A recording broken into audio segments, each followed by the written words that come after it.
Olá, sejam muito bem-vindos ao episódio 8 de Tribos.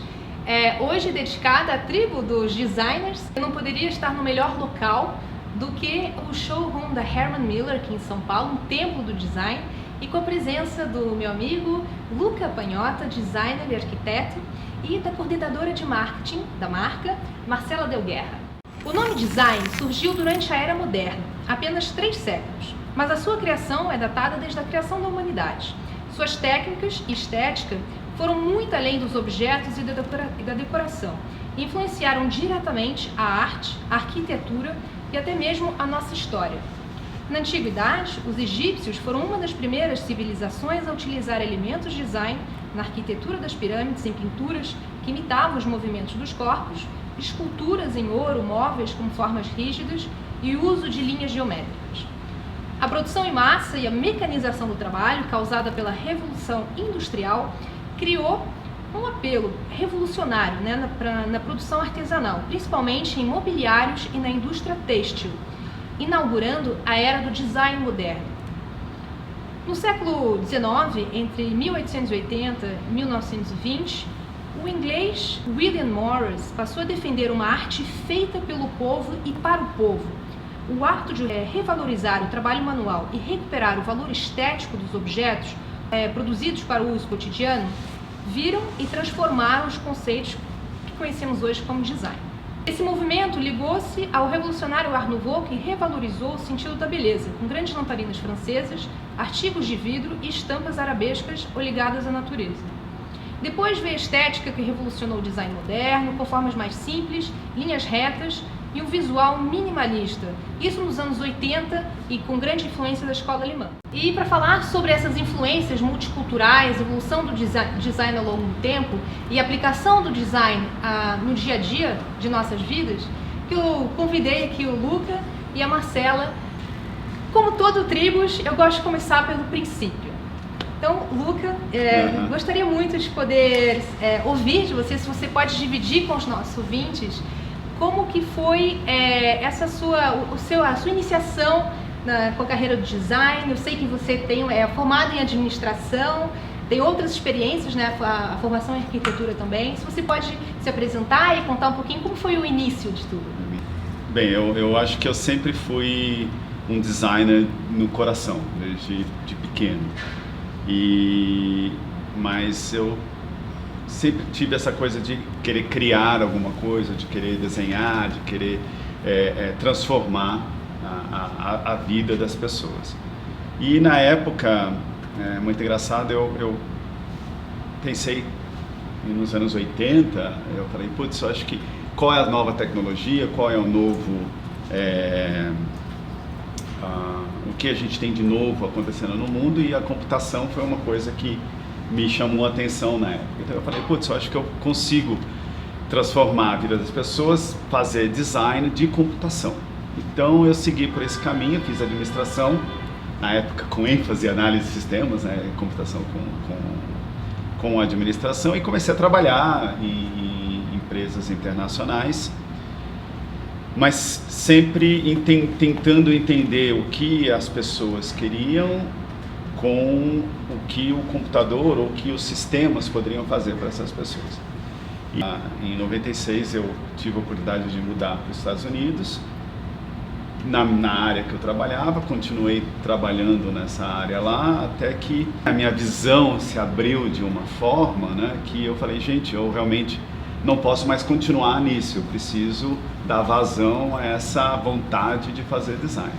E na época eu conversei com um amigo que estava lá abrindo um escritório em Nova York, e eu cheguei para ele e falei, nossa, realmente eu quero desenhar alguma coisa, eu não sei, eu preciso botar isso para fora, eu acho que eu sou um arquiteto frustrado. E ele imediatamente fechou o livro e falou assim, não, para de ser frustrado e vai estudar arquitetura. Até a ficha cair, demorou um tempinho, eu larguei tudo, me inscrevi na universidade, fui aceito na universidade, foi uma coisa assim, muito legal na época, e fui estudar arquitetura, estudei arquitetura full time, parei de trabalhar, larguei tudo realmente. Foquei, né? Então eu tive professores muito bons, estudei na Pratt Institute, assim, incríveis professores. A Dean, né, a diretora da minha cadeira, era a neta do Frank Lloyd Wright. Tive aulas com a Zaha Hadid, assim, com o Bernardo Tchiumi, com o Renzo Piano, com vários arquitetos que hoje aí são bem mais conhecidos na época. E, assim, realmente deu aquela... assim, achei a minha paixão. Se né? encontrou. Assim, me encontrei, achei a paixão que eu tanto queria. E foi, assim, um negócio incrível, né? E assim, eu era um bebê de 30 anos de idade. Bebê? Um bebê de 30 anos de idade que não conhecia nada. E na época um diretor de design da Gensler me falou: Lucas, você quer realmente aprender? Eu falei, quero aprender, vem comigo. Ele me pegou e ele me levava, assim, eu devo muito a ele, assim, ele me levava para todas as reuniões, ele me levava para todos os projetos, e eu fiz muitos projetos com ele, assim, eu trabalhava 16 horas por dia para realmente... O workaholic total. Só vivia design, arquitetura. E quais os tipos de projetos que você, nessas andanças? Então, a Gensler fez muito projeto corporativo, né? Então, escritórios, eu tive a oportunidade de fazer alguns projetos de hospitality, né? Que é na parte de hospitality mesmo, não hotéis, mas pontos onde as pessoas são bem-vindas, né? Então, experiência do cliente, do cliente, do serviço. Então, isso foi caracterizado como hospitality, mas era, por exemplo, lobby da UBS, por exemplo, em Nova York, que é um lobby de wealth management, que eu desenhei junto com esse diretor. Então, assim, coisas que me abriram um leque, me abriram a mente para tudo aquilo que eu tinha, né, que estava ali escondido dentro de mim, saiu. E de lá eu mudei da Gensler, fui para uma outra empresa, Perkins Will, e consegui na Perkins Will fazer hotéis, fazer prédios, base buildings, fazer coisas. Eu fiz um projeto em Amman para a cadeia W Hotéis, que durou um ano de design, foi um design bem legal, a gente queria representar o que Amman, o que a Jordânia tem, né, de principal, a Petra, e a gente realmente fez todo a gente carvou do prédio esses canyons, né? Comecei a falar em meio português e meio inglês, desculpa. Esses canyons, e você tem essa experiência de você estar entrando nesse pé direito de 35 metros de altura, num cliff assim, você consegue passar por ali e ter a experiência de Petra em Amman.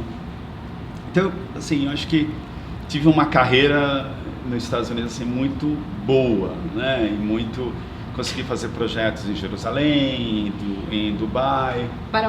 Vou segurar aqui antes da gente começar a viajar pelo mundo. Nossa, porque realmente eu falei. O seu repertório, a sua experiência, ela é vasta, né? E eu quero muito explorar isso. Tá. Eu quero trazer aqui para os nossos ouvintes, né?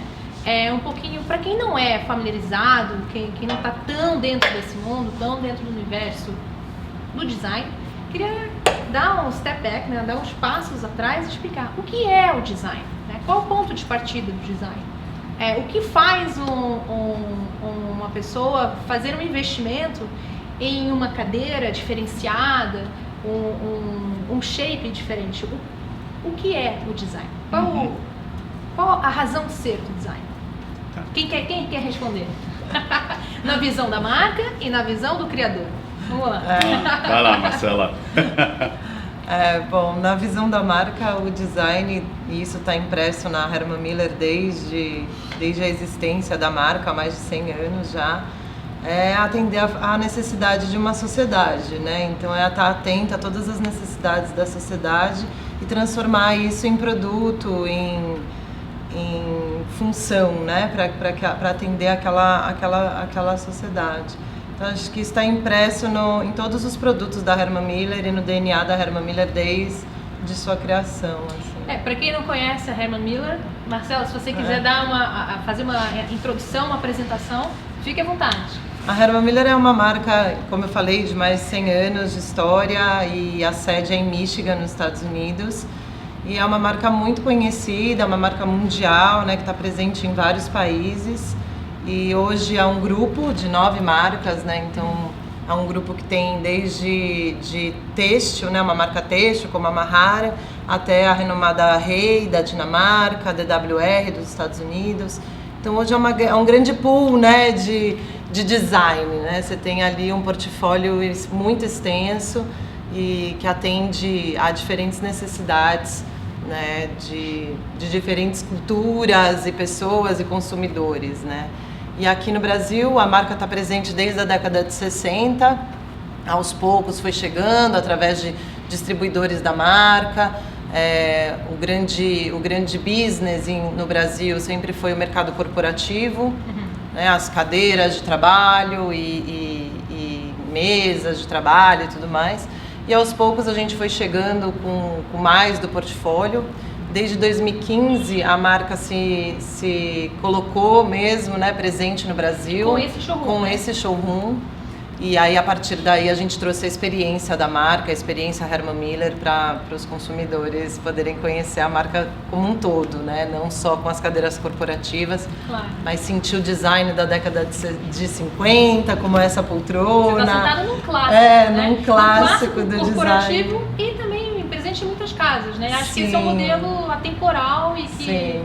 Enfim, virou um queridinho da marca. Essa é a poltrona Imes Lounge, assinada pelo casal Imes, né, que é um casal de designers muito conhecido, né, no mundo. E eles desenharam essa poltrona exclusivamente para Herman Miller na década de 50 e ela ficou muito conhecida. Ela é original da nossa marca e todo mundo fica louco quando encontra um sonho de consumo mesmo, né?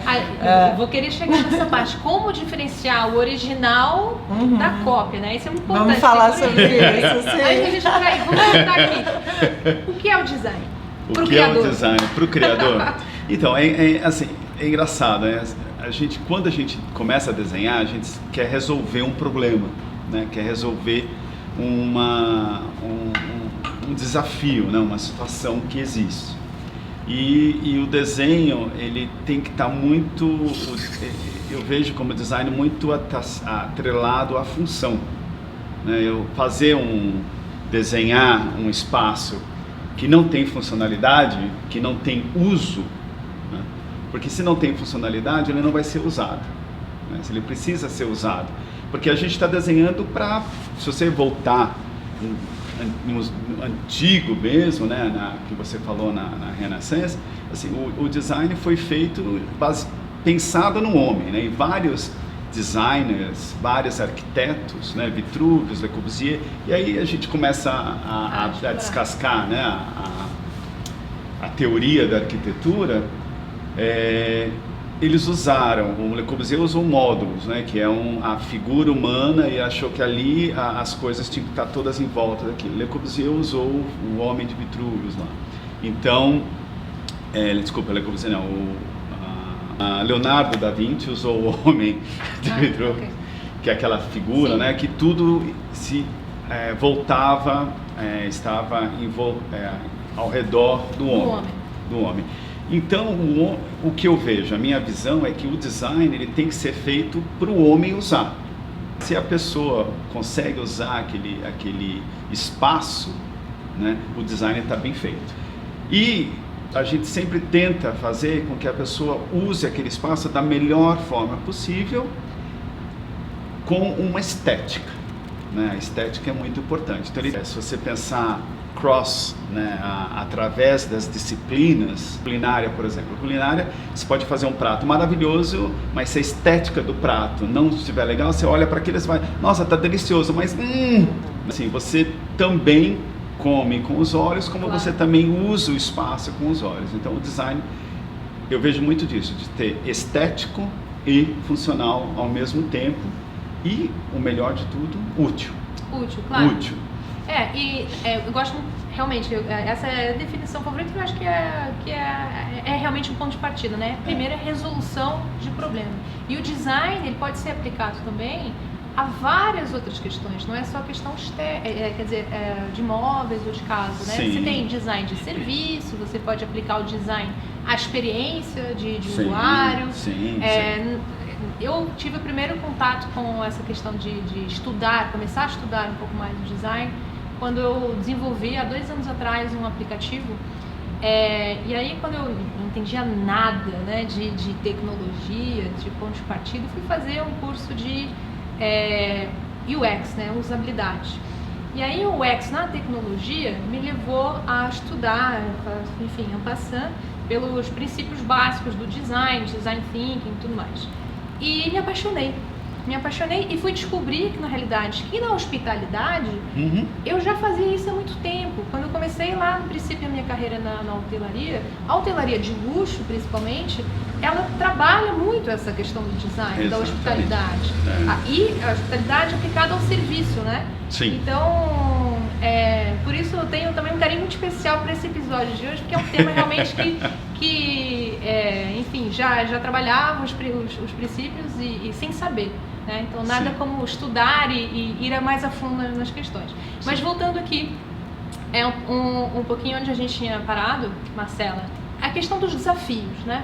Você comentou, a marca está oficialmente no Brasil com o seu showroom aqui desde 2015, né?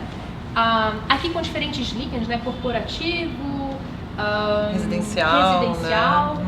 E a gente até estava conversando, né? Hoje, antes da gente começar aqui, o desafio de ter muitas cópias, né? Às vezes a marca, né? Cria determinadas peças que são únicas e são suas. E depois o desafio do mercado, que, enfim, como que isso chega no consumidor, né? Como que a marca tem ajudado o consumidor a entender e a viver essa questão do design, sabendo consumir design?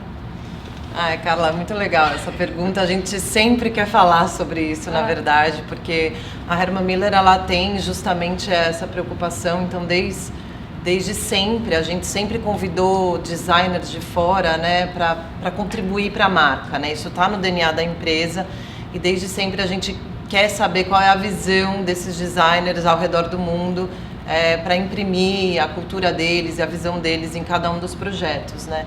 Então, quando a gente convida um designer, ele traz toda a expertise dele, né, toda a genialidade dele, e aí junto com a Herman Miller, a gente vai desenvolver com tecnologia, com prototipagem, com muito estudo, com muito teste, né? Então, assim, tem algumas cadeiras da marca que as pessoas até desacreditam, mas que a gente ficou 10 anos para desenvolver, né? Com muito estudo por trás, muita pesquisa, muito know-how.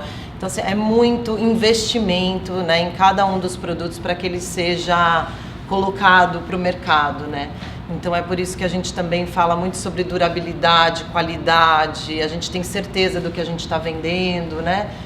E aí você coloca isso para o mercado e principalmente o que é design assinado, né? Ele tem uma patente, isso é normal, né? Do design, ele tem um período de patente, né? E tem uma responsabilidade, né? Do designer com o produto de garantir aquele produto, né? E aí isso é assinado, então essa patente ela fica por 30 anos, né, como sendo exclusiva. E aí em algum momento isso perde, e aí sim, esse desenho ele pode ser copiado, replicado, né? E tudo mais. Acontece que o mercado às vezes acaba fazendo uma réplica sem nenhuma responsabilidade, né? Sem nenhuma qualidade, sem nenhuma preocupação com aquele design original, né? Então a gente deixa de honrar o design, né? A gente passa só a colocar um produto sem... Bonito, né? Bonito e muitas... Mas que às vezes nem bonito né? Porque ele perde a característica, né? E vira uma grande produção em massa. E aí, dentro disso, a Herman Miller procura muito ensinar, orientar, desde os designers, os estudantes. A gente dá muita palestra em faculdades para orientar esses estudantes que estão se formando e para criar uma conscientização do consumo, né, do design. O que é que você está consumindo, né? Então, ter a preocupação desde ser um produto original, assinado, de qualidade, que vai ter uma durabilidade, então você não vai ficar precisando trocar. Isso é um consumo sustentável, consciente, né? Que para onde você vai descartar aquele produto? Se é um produto que dura 12 anos, 20 anos, 50 anos, né? Então é uma outra forma de consumir e isso a gente procura sempre passar para os nossos clientes, para os nossos especificadores, enfim, é um estudantes. Consumo sustentável. É um consumo sustentável. Né? E falando em história, né? Cada item, cada peça é cheia de história, até porque é todo um processo, né? Então eu vou querer muito, se você puder dividir um pouquinho do seu processo criativo com a gente, mas antes disso, falando de história, eu gostaria se você puder contar um pouquinho desse clássico, que talvez muita gente tenha ou gostaria de ter, mas não sabe a história que está por trás. Por favor. Essa poltrona, ela, como eu falei, foi o casal Eames, né, Charles e Ray Eames, que desenharam. Eles desenharam inicialmente para um cliente, né, nos Estados Unidos, que queria produtos para o lobby, né, para o hall da casa dele e tudo mais. Naquela época era muito comum você desenhar todos os móveis e a arquitetura da casa, né? Você fazia também todos os móveis para aquele cliente. Visual de tudo. Era muito, muito comum fazer isso. E aí eles fizeram vários protótipos, a gente tem até um museuzinho da Herman Miller lá em Michigan que passa por esses testes, né, das conchas da Eames e tudo. E aí eles já tinham desenvolvido um pouco antes a cadeira plywood, então eles já tinham conseguido desenvolver essas conchas que são lâminas de madeira prensadas e moldadas, né, que garantem conforto, ergonomia e tudo mais. E aí eles se inspiraram nas luvas de beisebol, né? As luvas de beisebol abraçam, né, a bola. Então eles tiveram essa sacada de fazer essa inspiração na cadeira com a tecnologia plywood, que são essas lâminas prensadas e moldadas. E aí, assim, numa obra de arte, porque é uma cadeira que até hoje a fabricação dela, as costuras de botão, de finalização, né, dos acabamentos é feita à mão. As pessoas costuram, toda manual, né? A seleção do couro é uma coisa lindíssima. Eles colocam o couro e fazem como um raio-x do couro para garantir que só a melhor parte do couro vai ser colocada na poltrona. Uau. E a gente tem histórias de famílias que têm essa cadeira de geração para geração. A gente brinca que se você for vender o seu apartamento, você colocar aí, você valoriza o apartamento, né? E realmente é um sonho de consumo, assim. E aí quando ela é original, ela vem com o selo, né? Embaixo dela, da Herman Miller, com a Fundação Eames. Então, a maneira de identificar seria, vou olhar aqui. Seria pelo selo. Tem alguns truques, sim, que a gente que conhece, né? A gente sabe olhar, principalmente a angulação dela, né? A maioria das réplicas, eles não conseguem fazer essa angulação que garante justamente o molejo, o conforto, o abraço da luva de beisebol, né? Exatamente. Então essa é a grande diferença, realmente, para você entender se ela é original ou não, você precisaria sentar e experimentar. E tem alguns outros detalhes, né, que a gente consegue saber, mas eu acho que o maior lance é o consumidor saber aonde ele está comprando, né? Então, para ele garantir que o produto é original, ele vai precisar comprar na Herman Miller ou num distribuidor autorizado da Herman Miller. É o controle, né, da qualidade. E voltando aqui um pouquinho na conversa que a gente estava antes, o processo. Como que é o seu processo? Porque você, como designer arquiteto, tem um vasto repertório aí de obras, né, de projetos que você construiu e co-construiu com outras pessoas, estúdios, de corporativo a residencial. Se você quiser mencionar, assim, alguns que te marcaram mais, seria muito bacana. Mas antes disso, como que é o seu processo criativo? O cliente chega para você e já com uma ideia formatada, muitas vezes acredito que não, como que você constrói isso? Depende muito do tipo de cliente, né? Você tem cliente que já vem com uma ideia né? Eu quero uma casa de 3 dormitórios. Então, a gente já sabe que ali são 3 dormitórios, que assim, a gente já começa a fazer um estudo de quanta área ele vai precisar, qual o tamanho dessa casa e tal. E tem cliente que fala, não, eu não sei o que eu quero. Eu gosto do seu estilo, eu gosto do seu você estilo. Decide. É tipo o chefe, a surpresa do chefe. Surpresa do chefe. O chefe decide. Se bem que eu acho que o processo criativo em si é muito entender, assim, acho que eu particularmente gasto muito tempo entendendo o cliente. Então eu faço exercícios que eu chamo visioning para clientes corporativos, e até trago isso para clientes residenciais, que a gente fala de coisas que não são projetos, né? Então fala da empresa, a gente fala de como a empresa se vê, como a empresa, aonde a empresa quer chegar, qual é o estilo de gerenciamento. Valores, cultura. Muito da cultura, muito da cultura, valores, né? Assim, valores da empresa, cultura da empresa, mas assim, aonde a empresa quer chegar, o que a empresa quer fazer, como a empresa quer ser vista de fora, né? As pessoas que vão visitar a empresa, e aí é onde eu levo muito também para o residencial isso, né? Então, as pessoas que vão, os colaboradores que trabalham na empresa, como é que a empresa quer que os colaboradores se sintam, e como é que a empresa quer que os visitantes se sintam dentro daquela empresa. E qual a imagem que a empresa quer passar para essas pessoas. Isso é muito importante. Né? E para clientes residenciais também é a mesma coisa, né? Como a pessoa, qual é a motivação da pessoa ir para a casa dela? Por que eu vou para minha casa? Claro. Eu quero ir para minha casa por causa disso. Que sentimento, né? O que sentimento. Então esse processo é muito empírico, né? Assim, é uma coisa... Sim. E esse, desculpa te interromper, mas isso seria o grande diferencial entre ser arquiteto e ser arquiteto designer, né? Ou seja, esse processo, seria isso? O processo criativo? Eu acho que não, assim, muita gente... diferença? Não, muita gente tem o seu processo criativo. Tem arquitetos que assinam, né? Que são eu só desenho desse jeito. Tá. Então, se você quiser o meu projeto, eu faço isso. Sim. Né? Então, tem arquitetos que já têm uma fórmula. Problema. Não, então, mas que tem uma fórmula, assim, sem criticar, mas que tem uma fórmula, tem um estilo, né?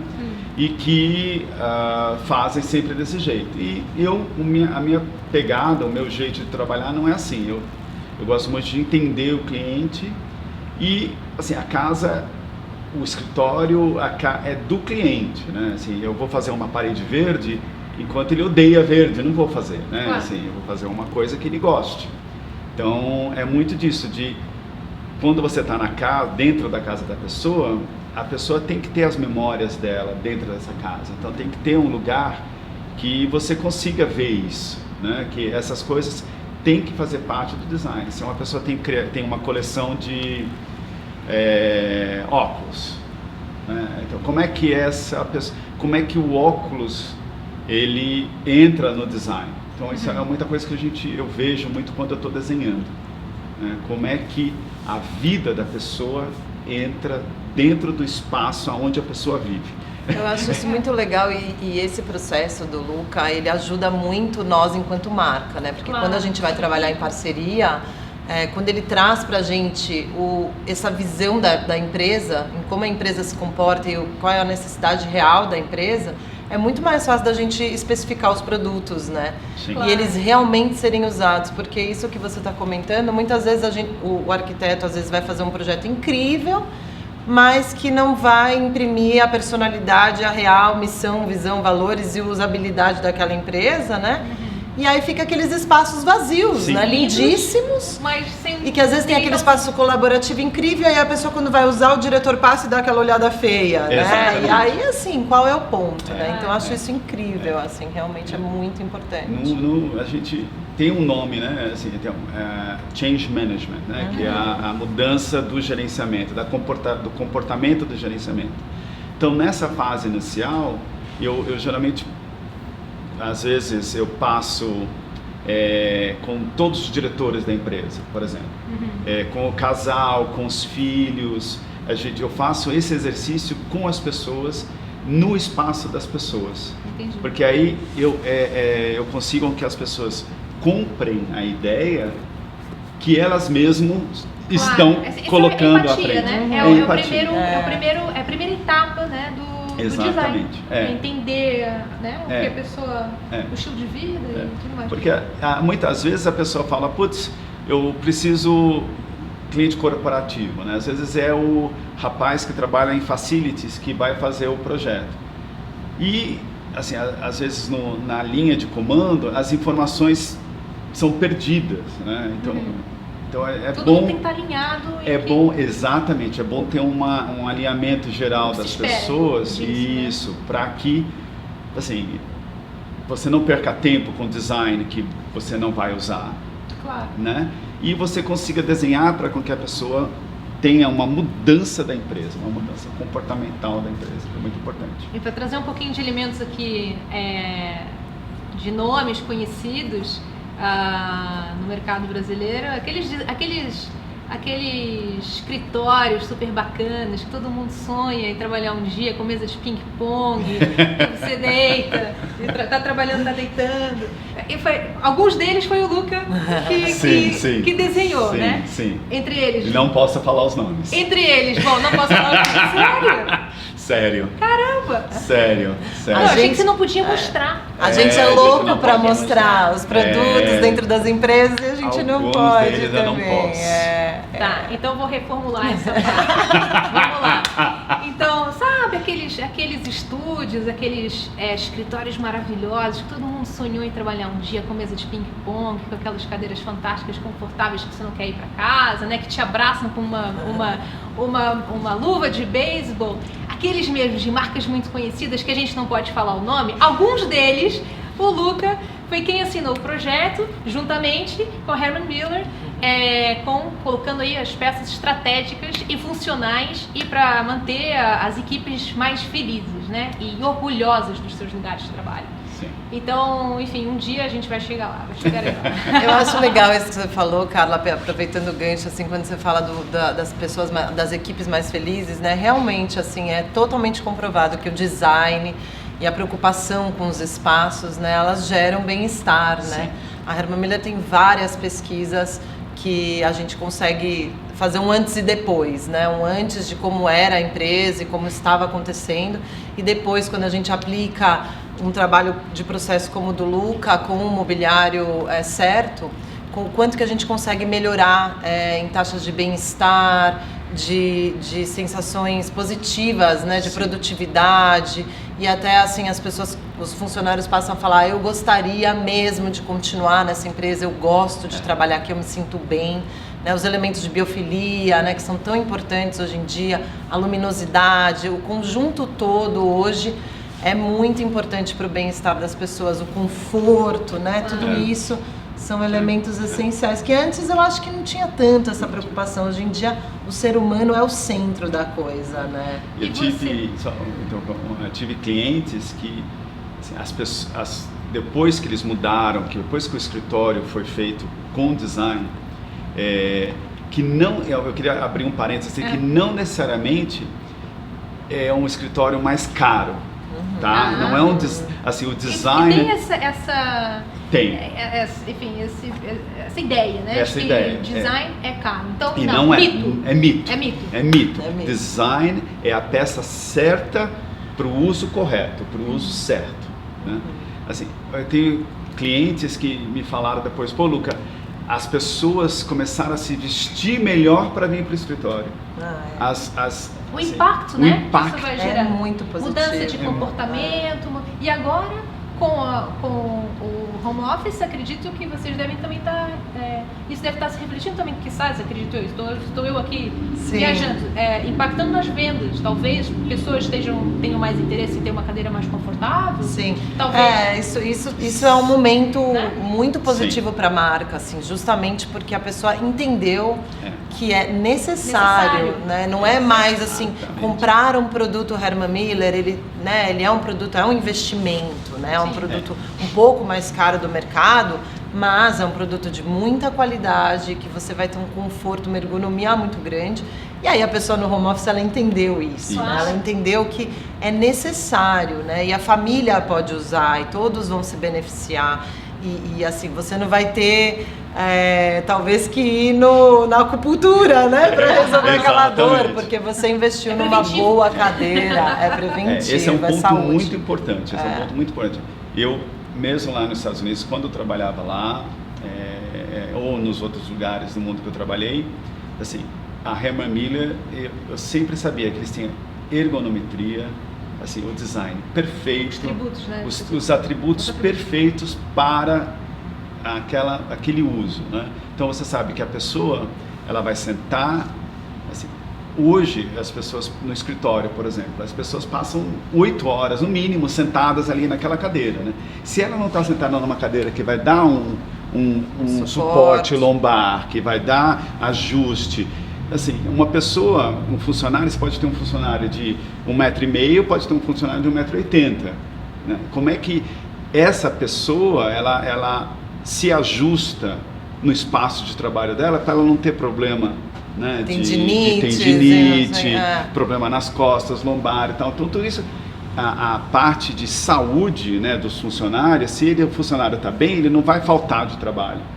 Então tem todo um reason why, né? Isso. Por que você faz isso? Porque ele vai lá trabalhar mais feliz, ele vai trabalhar com mais saúde, ele vai trabalhar melhor, ele não vai faltar ao trabalho, então a produtividade dele vai ser melhor. Se a mesa, por exemplo, hoje a gente já tem mesas que, além de se ajustar a altura, além da cadeira se ajustar para a altura da pessoa sentada, a mesa ela se ajusta para a pessoa ficar em pé ou sentada, ou se tem um cadeirante, como é que ele acessa a mesa. Então tem a universalidade do design é muito importante, né? Do uso do espaço. E esse é um ponto que, assim, a gente tem, por exemplo, a cadeira Aeron, né? Que é uma cadeira que foi a primeira cadeira que se pensou em fazer sem estofado, né? Foi a primeira vez que se pensou em tirar o estofado e colocar uma película, uma membrana que fosse totalmente aerada, né?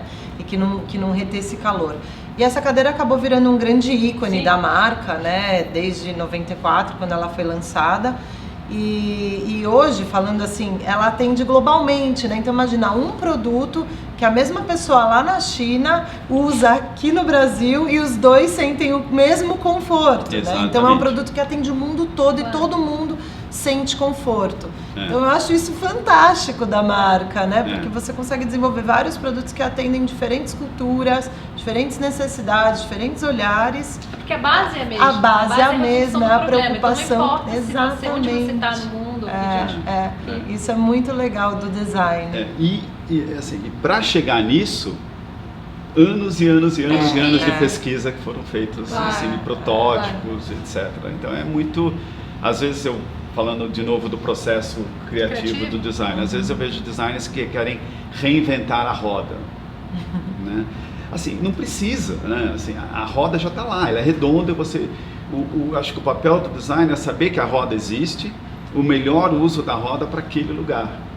Eu, quando faço projetos aqui, eu faço muito disso, né? Assim, o designer vira um especificador, né, do produto, e a gente conta com a expertise das empresas para falar, não, Lucas, esse projeto, esse produto é melhor para cá, esse produto é melhor para lá.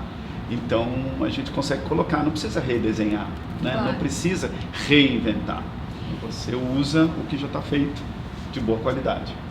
Falando assim um pouco do perfil do consumidor, quem é o perfil, saindo do corporativo, trazendo um pouco mais pro residencial, quem é o perfil hoje do seu cliente residencial? Residencial. Varia muito, né? Assim, mas são clientes que me conhecem, que conhecem o meu trabalho, né? E sabem todo esse trabalho que eu faço antes de começar a desenhar. Que já conhece o teu processo. Que conhecem muito o meu processo, né? De você definir o que vai fazer, desenhar o que vai fazer, né? O que você vai, e entregar isso para o cliente. Então eu consigo, nas minhas propostas eu coloco assim, eu exemplifico muito isso, mas eu coloco define, design and deliver, né? São os 3D os 3Ds do design. Então, a maioria são esses clientes mesmo, são pessoas assim, que já vêm porque já tem isso na vida deles, né? Já sabem, já vivem o design de alguma maneira ou buscam. Através da sua casa implementar de uma maneira definitiva o design nas suas vidas, né? Com a pandemia, você vê uma diferença, uma mudança aí no perfil do consumidor ou como que tem sido assim, a evolução né, nesses anos? Pra gente foi uma descoberta muito, assim, expandiu muito, né, a marca na pandemia. Ainda mais porque a Herman Miller lançou também cadeiras de gaming, né? Então a gente começou a permear a gente entrou num universo que a gente não conhecia ainda, né? Não tinha dimensão do tamanho que é. Então hoje a gente tem consumidores de 16 anos, fantástico, né, que amam as cadeiras da Herman Miller por poderem ficar lá horas jogando e tudo mais, e entenderam que as cadeiras são muito legais para isso, né? E aí então entramos mais nesse home office que antes não era tão olhado, né? Porque as pessoas passavam muito tempo no trabalho, chegavam em casa, então não precisariam de uma cadeira talvez tão confortável e tudo. E outra coisa que a gente notou muito também foi que as pessoas em casa elas começaram a querer fazer reformas, né? Sim. Porque então eu quero trocar meu sofá, porque eu quero pintar essa parede, eu vou trocar essa poltrona. E aí também começaram a procurar mais produtos residenciais e né, uma mesinha de canto, uma mesinha de centro. Eu adorei. E a gente tem muito, né? O portfólio é enorme, né? Essa mesinha mesmo da Rei. A Rei, inclusive a Rei, ela tem isso no DNA dela, né? Ela é o design do cotidiano. Então ela tem desde talheres, ela tem desde notebooks para você desenhar até o mobiliário, né? Então, assim, no Brasil por enquanto a gente tem o mobiliário, em breve aí os acessórios, mas... Bacana, isso é um universo muito promissor. É o universo brasileiro, exato. Né? Não tem muitos players no mercado, assim, grandes. Não temos, assim, que coloca design até na garrafinha de água, né? Não tem. Então isso eu acho fantástico da Rei, que está sempre olhando para cada detalhe e a gente tem começado a olhar para esse consumidor que está procurando a marca, né? Mais sensível, por conta né? dessas novas necessidades. E trazendo aqui a nossa conversa, puxando aqui a sardinha para o meu lado, pro meu universo de viagens, de turismo. Queria muito viajar com você nos seus projetos. Se você pudesse escolher, assim, 3 projetos que foram desafiadores e que te marcaram muito na tua carreira pelo mundo, quais seriam, assim? Ou, não falando necessariamente do nome, se você não puder falar, mas... Eu vou falar dos locais dos projetos. Ok. Melhor, assim, por exemplo, esse projeto que eu fiz em Amman, claro, para hotelaria, é, assim, um projeto de 80 mil metros quadrados, que a experiência do usuário foi levada ao máximo, né? E que me marcou muito. Foi realmente 1 ano e meio de projeto, muito importante para a minha carreira. Marco, né? Um marco.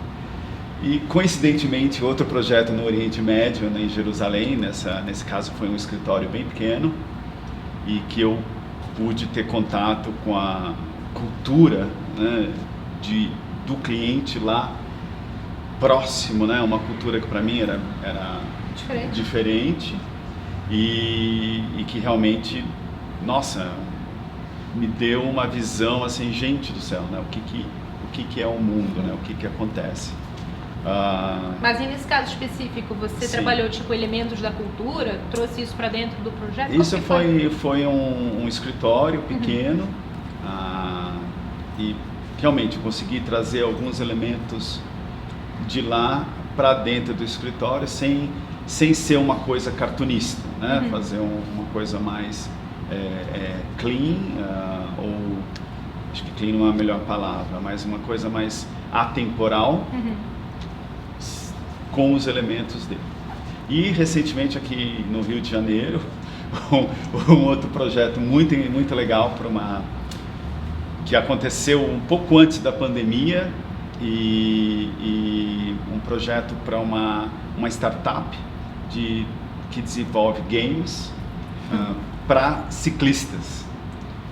Fantástico, né? Assim, eu trabalhei com a Marcela nesse projeto e é um prédio ali em Ipanema, basicamente de desenvolvedores de softwares, e são 6 andares de reunião, uma academia, vestiário, andares de trabalho e um andar, tipo um pantry, né? Um andar de lazer na cobertura, e que o cliente, assim, maravilhado com a possibilidade de colocar uma cadeira Herman Miller. A peça, tipo a cereja em cima do bolo. A cereja em cima do bolo, que nesse caso foi a mirra. E o projeto em si, um projeto bem não literal, né? Um projeto muito conceitual, de iluminação, um projeto de iluminação muito conceitual, um projeto onde todo o mundo, o universo que os desenvolvedores de software vivem, criando esse game, pode ser trazido para dentro do espaço de trabalho. Assim, sensacional. Eu ia aproveitar assim que as empresas, né, falando um pouco do corporativo e do home office, as empresas elas estão tendo a preocupação mesmo de colocar para os funcionários, né, um conjunto de itens ergonômicos para esse funcionário trabalhar bem em casa. Então ele oferece muitas vezes a cadeira, ele oferece a mesa com regulagem de altura, ele oferece os acessórios para o computador, né? Então coloca a tecnologia a serviço desse funcionário também. Para a pessoa não trabalhar na mesa da cozinha, Exato. sentada na cadeira, em uma altura de mesa de cozinha que não consegue, né? Então, isso é muito legal. E aí, até voltando um pouquinho, isso também foi uma coisa que chegou muito para o nosso mercado, assim, muitos consumidores, né, em home office comprando as mesas com regulagem de altura, né? Quando que você ia imaginar que em casa você ia ter uma mesa que você ia regular a altura, ia trabalhar de pé, ia trabalhar sentado. É para não sair mais de casa, né? Bom, a gente está chegando aqui no final do nosso episódio. Por mim, eu ficaria aqui amanhã, o dia, conversando com vocês. É um papo muito gostoso, flui de uma maneira muito natural. Mas, enfim, a gente tem tempo para terminar e eu queria terminar com isso, com uma visão de vocês, a opinião de vocês sobre o futuro, né? O futuro e o impacto do design na vida das pessoas. Como vocês veem aí? Pode, se quiser trazer um pouco de tendência também, fique à vontade. Quer começar, Marcela? Bom, pra gente, acho que até já falei um pouco, né? Mas eu acho que é cada vez mais a gente ir para esse consumo consciente, né? Esse consumo sustentável. Eu acho que isso está na base do futuro, o que a gente está consumindo e como a gente está consumindo. E acho que a gente está sempre atrelado à tecnologia, junto com a função, junto com a beleza, né, estética de cada um dos produtos, a funcionalidade. E acho que a gente vai ter sempre momentos muito híbridos a partir de agora. Eu acredito que isso vai continuar. A gente vai trabalhar em casa, a gente vai trabalhar no escritório, a gente vai trabalhar na cafeteria, e todos esses ambientes estarem prontos, né, e pensados para receber, como eu falei, né, o que vai ser sempre o futuro, que é o ser humano, né? A gente está centrado no ser humano e está pensando no ser humano para atender às nossas necessidades. Acho que o futuro é esse. É isso. Não, eu concordo, Marcelo. Acho que nós vamos ter espaços híbridos, né, realmente. Vamos trabalhar de casa, vamos trabalhar de escritório, mas porque eu acho que vai existir uma volta para o escritório, porque a cultura, né, da empresa é muito importante.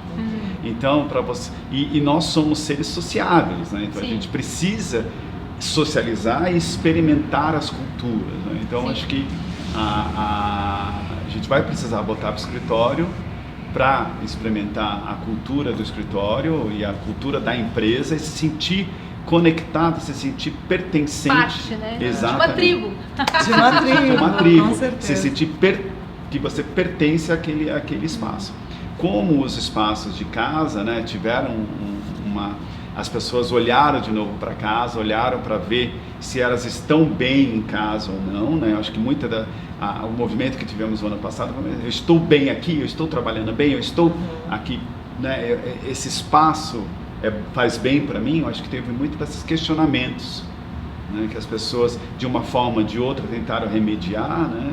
E que vão agora começar a olhar mais seriamente para isso, porque eu acho que o futuro realmente é esse, você está melhor, independente de onde você estiver.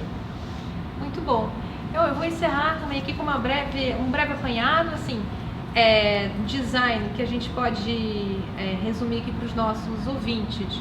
Bom, é uma questão de empatia, né? O ponto de partida, empatia, querer resolver problemas, Sim. né? Entender que isso pode ser aplicado de maneira transversal, né?